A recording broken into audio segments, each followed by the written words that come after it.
షాద్ నగర్ వైపు ఉన్న మన స్వర్గసీమ వెంచర్లో ప్లాట్లు కొన్న వాళ్ళంతా సంతోషంగా ఉన్నారు. ఒక్కసారి విజిట్ చేయండి. Welcome to iDream media. So ఈ మధ్య కాలంలో ఎక్కువగా చూస్తున్నాం కదా. సో భార్యాభర్తలు అనే వాళ్ళు విడిపోతున్నారు. కొద్ది కాలానికి 30 ఏళ్ళు కాపురాలు చేసేనే విడిపోతూ ఉన్నారు. బద్ధ శత్రులాగా తయారవుతూ ఉన్నారు. అసలు ఎక్కడ వస్తుంది ఈ తేడా? వివరాలు తెలుసుకుందాం. మనతో పాటు ఉన్నారు ప్రముఖ family counsellor and motivational speaker Priya Chaudhary garu. Ma'am నమస్తే అండి. నమస్తే. సో జనరల్గా భార్యాభర్తల బంధం ఎంతో గొప్పది, పవిత్రమైనది. అంటే ఒకరి కోసం ఒకరు తోడు.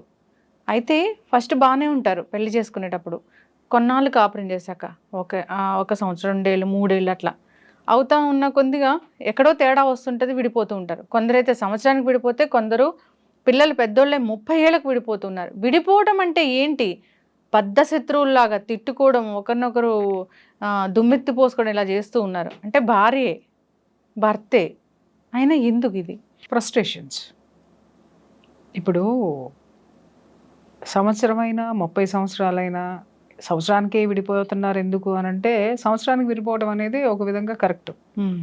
ఎందుకంటారేమో ఒకళ్ళ పట్ల ఒకళ్ళకు ఉన్నటువంటి అపనమ్మకాలు కానీ, అభిప్రాయ భేదాలు కానీ ఆ షార్ట్ టైంలోనే ఒకళ్ళనొకళ్ళు తెలుసుకోవడమో, లేకపోతే అడ్జస్ట్ అవ్వలేమనుకొని, అంటే మా దగ్గరికి చాలా మంది వస్తారు, అడ్జస్ట్ అయ్యేవి ఏమన్నా ఉంటే, చిన్న చిన్న ఈగోస్ ఏమన్నా ఉంటే సర్ది చెప్పి మేము కలిపి పంపిస్తాం.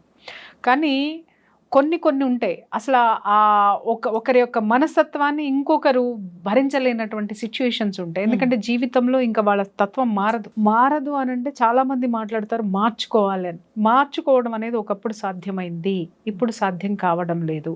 కారణం ఏంటంటే, ఒకప్పుడు సమాజంలో పుట్టిన చోటనే మన యొక్క కెరీర్ ఉండేది, పుట్టిన చోటనే మన చదువు సంధ్యలు ఉండేవి, పుట్టిన దగ్గరే మన యొక్క జీవితం అనేది, అక్కడ ఎదుగుదల అనేది, కెరీర్ కానివ్వండి ఎవ్రీథింగ్ ఉండేది. ఇక్కడో గవర్నమెంట్ ఉద్యోగస్తులు అయితేనే ఊరు వదిలిపెట్టి వెళ్ళిపోవడం అనేది జరిగేది. కాబట్టి అక్కడ ఏమయ్యేది అని అంటే, వీళ్ళు చిన్నప్పటి నుంచి ఒకరికొకళ్ళు తెలుసు కాబట్టి, ఒక కుటుంబం ఇంకొక కుటుంబానికి తెలుసు కాబట్టి సమాజం ఎప్పటికప్పుడు సర్ది చెప్తూ ఉండేది. ఓకే, ఒకళ్ళ గురించి ఒకళ్ళకి మంచి చెప్పడమో, లేకపోతే ఇంకొకటో అట్లా వీళ్ళ యొక్క బాధన కానీ వ్యధన కానీ సొసైటీ షేర్ చేసుకునేది, బంధువులు షేర్ చేసుకునేవాళ్ళు. అలా ఏమయ్యేది అని అంటే, సగం వీళ్ళు షేర్ చేసుకోవడం వల్ల మిగిలిన సగం అడ్జస్ట్ అయిపోకుంటూ కూడా జీవితం మొత్తం కూడా వాళ్ళు సరిదిద్దుకొని ముందుకెళ్ళడం సాఫీగా జరిగిపోయేది.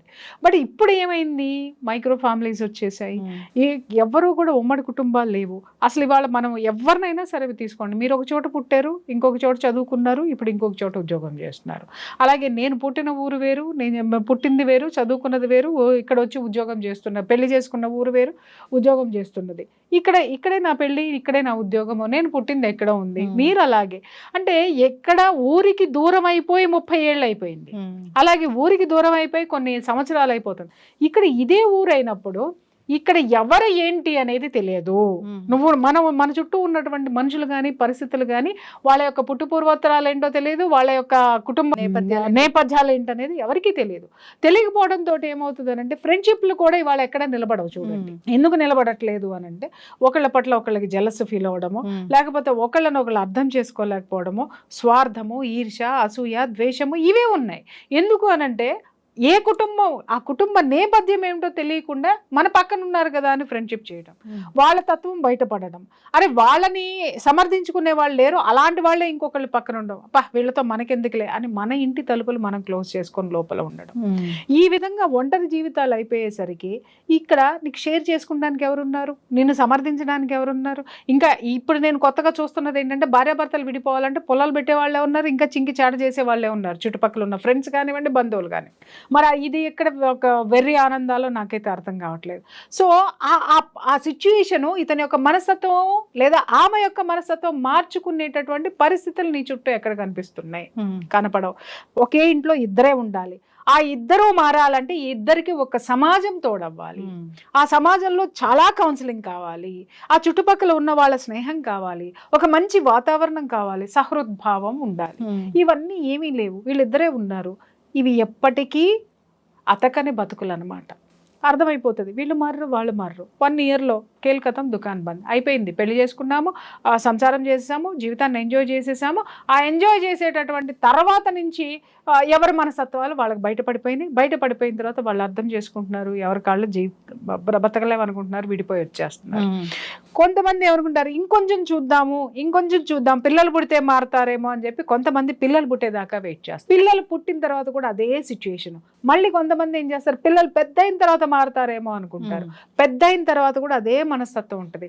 మీరు అన్నారు 30 ఏళ్ళు వచ్చిన తర్వాత ఎందుకు విడిపోతారంటే వీడు మారడు అనేది అప్పటికి అర్థమవుతుంది. అర్థమైన తర్వాత కానీ వాళ్ళ జీవితంలో బయటికి రావటం అనేది ఉండదు. మీరు అడిగారు రోడ్డు మీద పడి ఎందుకండి ఈ విధంగా ఒకళ్ళు తిట్టుకుంటున్నారు, కొట్టుకుంటున్నారు అని అంటే ఎంతకాలం భరిస్తారు, ఎంతవరకు ఉంటారు వాళ్ళు? ఇన్నాళ్ళ మట్టి ఎందుకు చెప్పలేదు అని అంటే ఇన్నాళ్ళ వరకు నా భర్త అనుకున్నారు కాబట్టి, నా సంసారం అనుకున్నారు కాబట్టి, భార్యనైనా సరే నా భార్య నా ఇది అనుకున్నారు కాబట్టి గుట్టుగా ఉన్నారు. ఇప్పుడు ఎందుకు రోడ్డు మీద పడ్డారు అని అంటే భరించడానికి ఇంకా వాళ్ళ దగ్గర ప్లేస్ లేదు. ఇంకా వాళ్ళ మంచితనం ఇక్కడ ఏం మిగల్లా, ఉన్నదంతా తుడిచిపెట్టుకుపోయి ఇంకా తుడిచి మొత్తం క్లీన్ అయిపోయింది. వాళ్ళ యొక్క ఓపిక, ఓర్పు అన్ని వాళ్ళు తీసేసుకున్న తర్వాత ఆ ఫ్రస్ట్రేషన్ ఏం చేస్తారు, కనీసం ఇప్పుడైనా సరే వీడు వెధవా లేకపోతే ఈవిడ పలానా అని చెప్పడం అనేది వాళ్ళకి మార్గం, అంతకు మించిన వేరే మార్గం కనపడదు. ఇక్కడ మనకి స్పష్టంగా కనిపిస్తుంది ఏంటి అని అంటే 30 ఏళ్ల తర్వాత విడిపోవాల్సిన అవసరం ఉందా అండి అని అంటే కనీసం అప్పుడైనా ఒక మనశ్శాంతి. అప్పటికీ మారకపోతే ఇంకేం చూసుకుని ఉండాలి, ఎందుకంటే ఒంట్లో ఓపిక అయిపోతుంది, ఇంట్లో ఉన్నటువంటి ఆస్తిపాస్తులు కరిగిపోతాయి, అది అయిపోతుంది.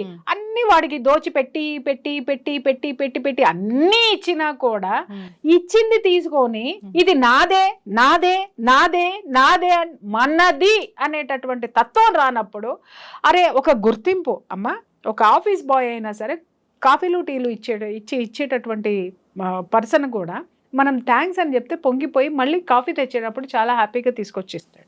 అలా కాకుండా 10 సార్లు మనం తిట్టుకుంటే కాఫీ తీసుకురా ఎంతసేపు ఉంటావు అది ఇది అనగానే 4వ సారి వాడు ఏం చేస్తాడు అని అంటే కాఫీ తెస్తాడు, కానీ మనస్ఫూర్తిగా పడతాడు. కొన్ని రోజులు పోయిన తర్వాత ఉద్యోగం మానేసి వెళ్ళిపోతాడు. లేదు అని అంటావా వాడి మొహంలో ఎప్పుడు చూసినా ధైర్యం ఉంటుంది, ఎప్పుడు ఆనందం కానీ ఒక ఇది కానీ ఎందుకు ఉంటుంది అని అంటే వాడి పట్ల నువ్వు కృతజ్ఞత చూపించలేదే. అదేంటి వాడికి ఆఫీస్ బాయ్ కూడా కృతజ్ఞత కావాలనంటే వాడు కాఫీ ఇవ్వకపోతే నీ కప్పులో కాఫీ రాదు, నీ దగ్గర కాఫీ రాదు. You should say thankful, you should always thankful to him అన్నమాట. హ్యూమానిటీ లేకపోతే ఎలాగా? హ్యుమానిటీ ఉండాలి, గ్రాటిట్యూడ్ ఉండాలమ్మా. ఫస్ట్ భార్యాభర్తల మధ్య కూడా గ్రాటిట్యూడ్ ఉండాలి. అరే నా భార్య వల్ల నేను ఇంత జీవితాన్ని ఎదిగాను, నేను జీవితంలో ఆమెను కష్టపెట్టకూడదు, ఆమెను బాగా చూసుకోవాలి. కొంతమంది ప్రబుద్ధులు ఉంటారు, బయట ప్రపంచం మొత్తం భార్య అంటే ఎంతో అద్భుతమైన ప్రేమ ఉన్నట్టుగా నటిస్తారు. కానీ ఎందుకు నటిస్తారు అనంటే భార్యని బాగా చూసుకుంటాడు. వాడికి తెలుసు ఏదో ఒక రోజు వీడు చేసే లత్తుకోరు పనులన్నీ బయటపడతాయి, పెళ్ళాం బయటకు వచ్చేస్తుంది. బయట పడిపోతే నేను మాత్రం నా భార్యనే ప్రేమిస్తున్నాను అనేటటువంటి బిల్డప్ ఇచ్చుకొని తెర వెనక నాకు భాగవతాలు నడిపేటటువంటి క్యారెక్టర్లు బోల్డ్ ఉన్నాయి అన్నమాట. ఇవన్నీ ఏం చేస్తాయంటే తెర ముందు భార్యను ఒక గొప్ప దేవత కింద, ఒక త్యాగమూర్తి కింద, ఆమె లేకపోతే బ్రతకనేటట్టు, ఆమె లేకపోతే నువ్వు బ్రతకలేనప్పుడు ఇంకొకళ్ళు నీ జీవితంలోకి ఎలా వచ్చారు? అవును, ఫస్ట్ ఆఫ్ ఆల్. ఇంకొకటి, అరే తోడు కావాలి నీడు కావాలంటే మరి నువ్వు కోరుకున్నావు, మరి మీ ఆవిడ నువ్వు సరిగ్గా లేనప్పుడు మరి మీ ఆవిడ కోరుకోవడంలో తప్పలేదు కదా. కోరుకుంటే ఏం జరుగుతుంది అక్కడ? సంసారం రోడ్డును పడుతుంది. అవును, అందుకని ఎవరో ఒకళ్ళు సర్దుకుపోతూ ఉంటారు. అది సంవత్సరం కాపురం కానివ్వండి, 10 సంవత్సరాల కాపురం కానివ్వండి, 30 ఏళ్ల కాపురం కానివ్వండి, భార్యాభర్తల్లో ఎవరో ఒకళ్ళు కంప్లీట్గా త్యాగం చేసుకుంటూ వస్తేనే అన్ని సంవత్సరాల తర్వాత అది బ్రేకప్ అవుతుంది. గుర్తుపెట్టుకోండి, మొదటి నుంచి ఒకేలా ఉంటుంది సంసారం, మొదటి నుంచి వాడు మారడు లేదా ఈమె మారదు, కానీ ఆ తర్వాత బద్దలయ్యింది అని అంటే వీళ్ళల్లో ఉన్నటువంటి ఓర్పు ఓపిక మొత్తం నశించిపోయి ఫ్రస్ట్రేషన్ అయిపోయి ఇంకా అసలు వీళ్ళలో ఏం ఉండదో అక్కడ ఉండడానికి. అప్పుడు ఏమవుతుంది అని అంటే ఆ కసిని ఆ ప్రపంచంలో ఆటోమేటిక్గా మనం బయటికి చూపించేస్తాం అన్నమాట. అనుకోవచ్చు 30 ఏళ్ళుండి ఇలా ఎందుకు తిట్టుకుంటున్నారు అని అంటే వాళ్ళ కోపం అలాంటిది, వాళ్ళ బాధ అలాంటిది, వాళ్ళ యొక్క స్థితి అలాంటిది, వాళ్ళ అంత బర్డెన్ భరించినా కూడా గుర్తింపు లేకుండా చేసినటువంటి ఆ తత్వాన్ని ఎవరు మాత్రము ఎన్ని సంవత్సరాలైనా భరించలేరమ్మా. ఏదో ఒక రోజు ఆ స్థితి బయటికి వచ్చేస్తుంది.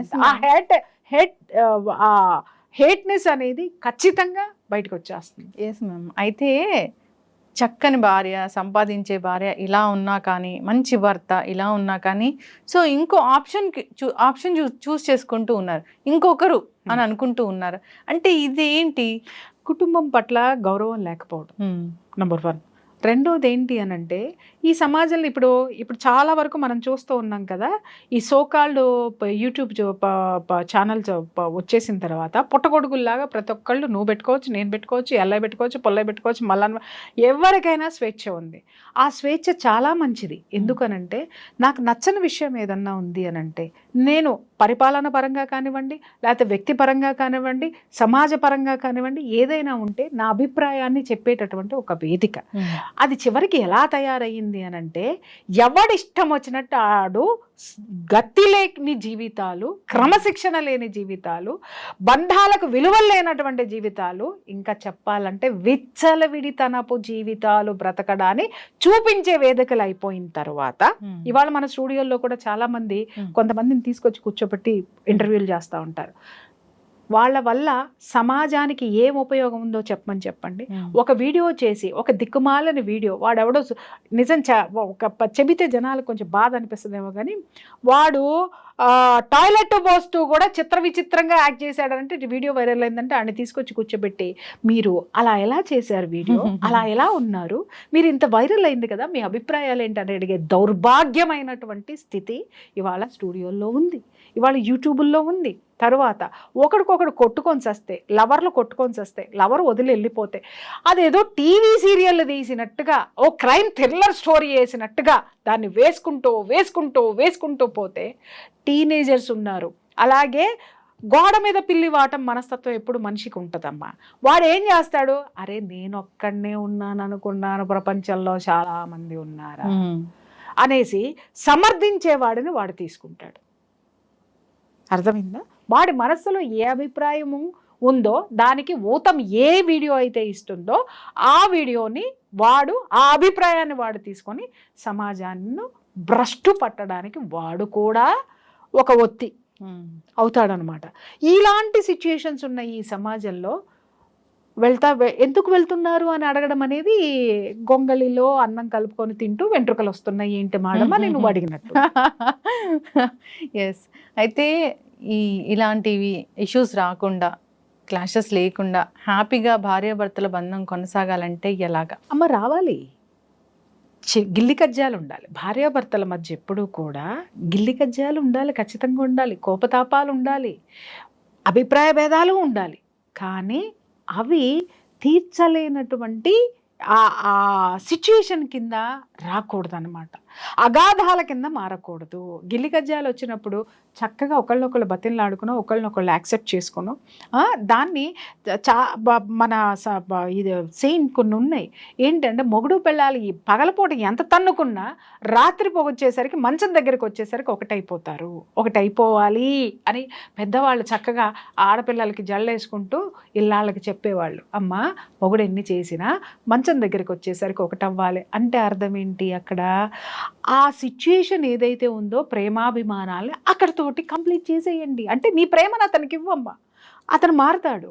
లేదా అతనికి కూడా ఏం చెప్తారంటే, ఒరే సాయంత్రం వెళ్ళేసరికి చక్కగా ఓ మూర మల్లెపూలు తీసుకెళ్ళి, లేదా బజ్జీలు తీసుకెళ్ళి, లేదా జిలేబీ తీసుకెళ్ళి, మీ ఆవిడకి చక్కగా ఇష్టమైంది ఏదన్నా తీసుకెళ్ళి అంతటితోటి ఖతం చేసేయి, గొడవని ఖతం చేసేయి. అంతేగాని సెక్స్ కోసమే ఉన్నారా, సెక్స్ కోసమే బతిలాడుతున్నారా అనే కొత్త నానుడి మాట్లాడేటటువంటి వాళ్ళకి ఇది సమాధానం కాదు. ఆ సిచ్యుయేషన్ తోటి, ఆ ఇష్టమైనటువంటి పనితోటి దాన్ని అక్కడితోటి సమాధి చేసి మళ్ళీ మరుసటి రోజు నుంచి చక్కగా ప్రేమను పెంచుకుంటూ మళ్ళీ అదే ఆప్యాయతతోటి చక్కగా కుటుంబాన్ని కాపాడుకోండి అని చెప్పేటటువంటి వాళ్ళు. అంతేగాని ఏదైనా సరే తల్లి చిన్న చిన్న అభిప్రాయ భేదాలు ఉండాలి తప్ప దాన్ని తవ్వుకొని అగాధాలుగా చేసుకుంటే ఏ కాపురము నిలబడదు. ఎవరినైనా క్షమాగుణము, గ్రాటిట్యూడ్నెస్, ఇవి రెండు పెళ్లి చేసుకునే ముందే మీలో ఉన్నాయా లేదా చెక్ చేసుకొని పెళ్లి చేసుకోండి, అప్పుడే ఈ బంధాలు నిలబడతాయి. భార్య తల్లి కాగలదు తర్వాత మలి దశలో, కానీ తల్లి భార్య కాలేదు. అవును, అది గుర్తించాలి. భార్య కూడా నీకు తల్లే. నీ తల్లి యొక్క తప్పొప్పుల్ని ఎలా అయితే గుండెల్లో దాచుకుని ప్రేమగా చూస్తావో, నీ తల్లిని చివరి వరకు నాతో ఉండాలని ఎలా అనుకుంటావు, భార్యను కూడా అలాగే. అవును, అలాగే భర్త కూడా నీకు నువ్వు ఎంత ప్రేమగా చూసుకుంటే నీకు మలి దశలో అతను తండ్రి అవుతాడు. అవును. అరే ఈ తండ్రి నాకు కావాలంటే నేను ఇప్పుడు ప్రేమని ఇవ్వాలి, నేను మార్చుకోవాలి, నేను కొంచెం తగ్గి ఉండాలి అంటే దుర్మార్గుడు పట్ల తగ్గి ఉండమని నేను అనట్లేదు. సమర్థించుకొని నేను ముందుకెళ్ళాలి, ఇతని యొక్క స్నేహితుల్లాగా ఇతను నాకు ఒక మంచి స్నేహితుడి కింద నేను మార్చుకోవాలి అనేటటువంటి తత్వం కూడా భార్యలో ఉంటే చివరి వరకు కూడా చాలా హ్యాపీగా గిలిగజ్జాలు రావాలి, రాకపోతే మజా ఉండదు. అది అక్కడ వరకే. 1 రోజు 2 రోజులు 3 రోజులు మరీ ఎక్కువ ఉంటే 4 రోజులు 5వ రోజుకి ఇంకా బలపడాలి, ఆ ప్రేమ అనేది బలపడాలి. ఎస్, ఖచ్చితంగా మ్యామ్, చాలా చక్కగా చెప్పారు. సో పాటించాలి, అనుబంధాలని మనం గుర్తించుకోవాలి. సో మన అనే ఫీలింగ్ అనేది ఇద్దరి మనసుల్లోనే ఉండాలి. అలా ఉన్నప్పుడే ఆ బంధం అనేది గట్టిగా ఉంటుంది, లైఫ్ లాంగ్ ఉంటుంది. సో ఏదో అప్పటికప్పుడు అట్రాక్షన్స్, అప్పటికప్పుడు ఇన్స్టెంట్ ప్రేమలు ఇలాంటి వాటి కోసం వెళ్ళకూడదని కోరుకుందాం. చాలా చక్కటి ఇన్ఫర్మేషన్ అండి, ధన్యవాదాలు.